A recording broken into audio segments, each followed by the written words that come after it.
My name's Reverend Ben Woodfield and I'm the leader of Oldhams Church up here in Bolton in Astley Bridge. And today is our first birthday party and we've had a lot of fun giving thanks to God for all He does in and around us. Oldhams Church is a church plant that was started out of St Paul's Church in Astley Bridge with Reverend Nick McKee. And they felt for a little while that an estate in their parish called Oldhams Estate needed a church presence of some sort. So for a little while they wanted to do something, and me and Amy came along, and I'm a pioneer curate, and we gathered a core group of us and we began to pray, began to get to know each other. We all live on the estate, and out of that place of prayer began to see what God would have us do. And then a year ago we started our Sunday service in an afternoon in the community centre up here on the estate, and things have gone from strength to strength, and it's fragile, it's fresh, it's informal, it's chaotic at times, but we believe that God is doing some stuff here and we're getting involved with what He's doing. Okay, hello, I'm Sonia Marie, I'm 44 years old and I lived on this estate for 23 years. So when I grew up here we didn't have a church to go and pray and to thank God and worship and just have that relationship with Him. So I used to go off down to a church down the road, which was quite far, and it wasn't really my choice of church, but it was the only place I could go and pray.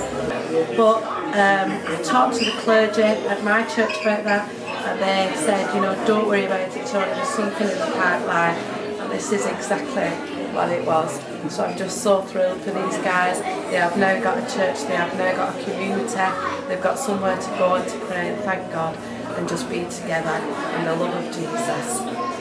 Amazing.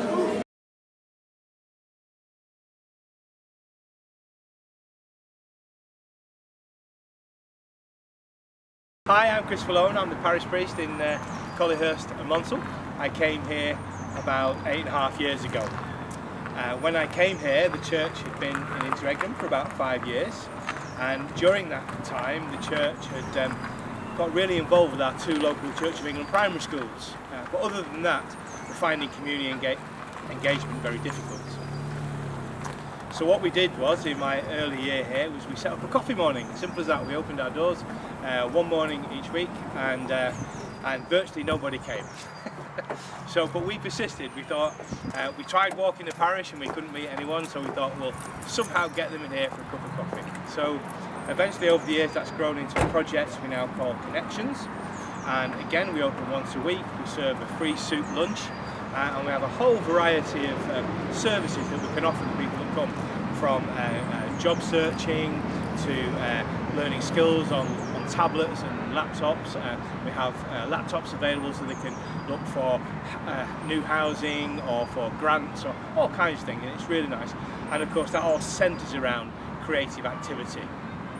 And then most recently we started up Gateway, which is our debt advice and money education centre. We recognised there was an issue with debt in the community, and they've actually been taken quite by surprise just at how serious some of that debt is. We've been open less than 12 months now, and things are going great. In fact, we're too busy to be truthful. But the upside to all of that is it means we're meeting more members of the community. We're being able to speak to them as members of this local church, and it's just great being able to meet with them and share something of their lives. My name's Joan, and 5 years ago I lost my husband, and I've never got over it. But when he died, there was a lot of debt. Now what's happened is I am a pensioner, and I'm not entitled to my pension till 2020.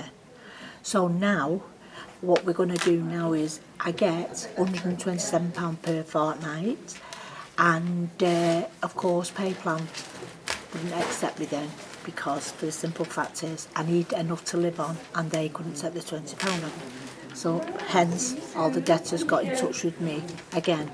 I didn't know where to turn, I was at my wit's end, didn't know what to do. Anyway, I found a number on the back of a piece of paper. I just rang it, just rang it, and they put me in touch with the Saviour, which I can't explain. I come to see Wendy that day. I phoned up and Wendy met me on the Saturday. I can't believe on that Saturday how much help I got. It was absolutely brilliant. It's like they brought me out the back of the tunnel and I seen this light and I just went home and I slept. I've not slept since my husband died for nearly 6 years ago. I've not slept. Worry. And now I just, if you'd have seen the state of me when I first come, and now it's so different. And I advise anybody, don't carry it around with you. You have to get help, you know. And I wish you could all come here, because these people here are just marvellous. Just marvellous. The light is so bright at the end of that tunnel.